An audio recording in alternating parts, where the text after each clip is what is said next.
The storm at sea. A fierce storm rages across the sea as a ship struggles against the violent waves. On board are Alonso, the King of Naples, his brother Sebastian, his son Ferdinand, the king's loyal counselor Gonzalo, and Antonio, the Duke of Milan. The storm becomes so wild that the crew fears they will all perish, and soon the ship is wrecked, throwing its passengers into the sea. But the storm is no ordinary one. It has been conjured by the powerful magician Prospero, who watches from the shore with his daughter, Miranda. Brun's Prospero's story. Miranda, deeply moved by the suffering of the shipwrecked men, begs her father to calm the storm. Prospero reassures her that no real harm has been done and reveals the truth about their past. 12 years earlier, Prospero was the Duke of Milan, but he was betrayed by his brother Antonio, who was hungry for power. Antonio allied himself with Alonso, the King of Naples, who helped him overthrow Prospero. Prospero and his infant daughter were set adrift in a boat, left to die at sea. However, a kind nobleman, Gonzalo, secretly provided them with food, clothing, and Prospero's precious books of magic. They drifted to a mysterious, uninhabited island where Prospero used his magic to master its spirits and creatures. Life on the island. On the island, Prospero found 2 inhabitants. 1. Ariel. A mischievous but powerful spirit of the air had been trapped inside a tree by the witch Sycorax, the island's former ruler. Prospero freed Ariel, who then became his faithful servant. 2. Caliban. The deformed and monstrous son of Sycorax was the island's original inhabitant. Prospero taught Caliban how to speak and cared for him, but when Caliban tried to harm Miranda, Prospero enslaved him. Now, Prospero commands the spirits of the island, using them to carry out his plans, and by the fate of the shipwrecked men. The storm, though terrifying, was controlled by Ariel, who ensured that no one was harmed. The shipwrecked nobles are scattered across the island.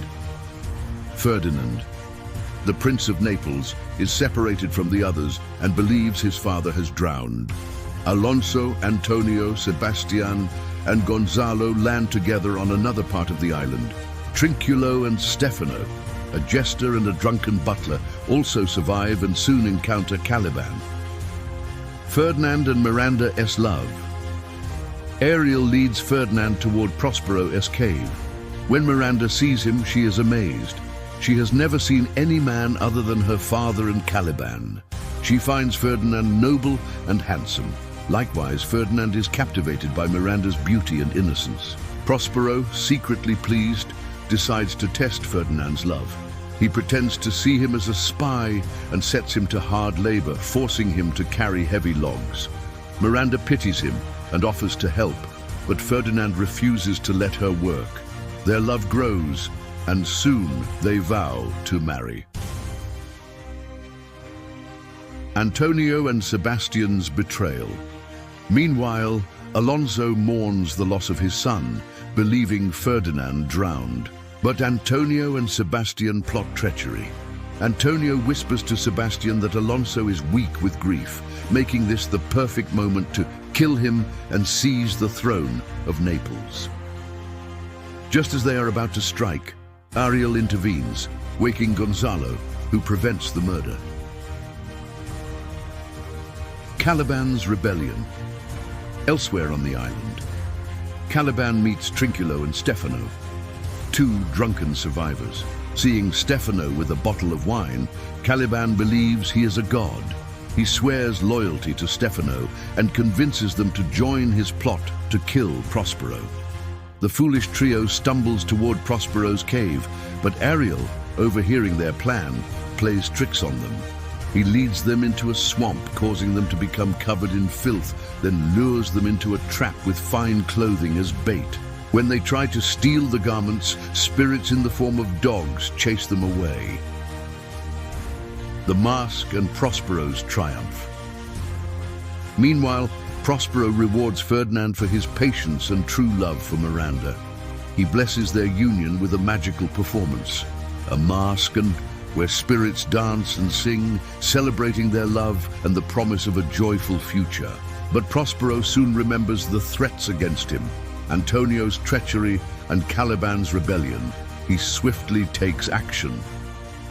Prospero confronts his enemies. With Ariel's help, Prospero brings Alonso, Antonio, and Sebastian into an enchanted circle. He casts a spell that makes them see their own guilt and wrongdoing. Alonso, filled with remorse, begs for forgiveness.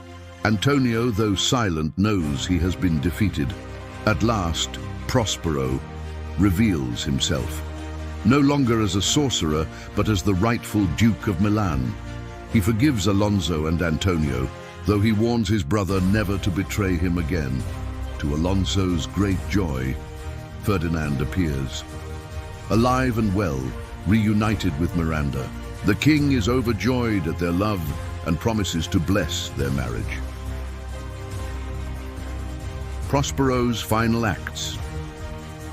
Now that justice has been served, Prospero decides to give up his magic.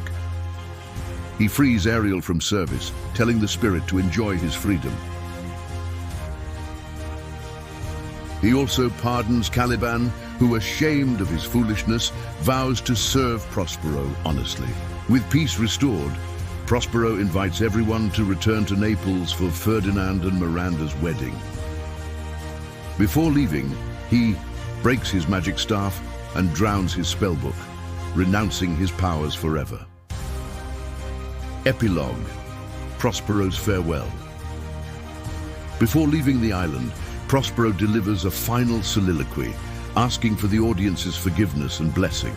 He acknowledges that his power is now gone and that his fate, like everyone else's, is in the hands of others.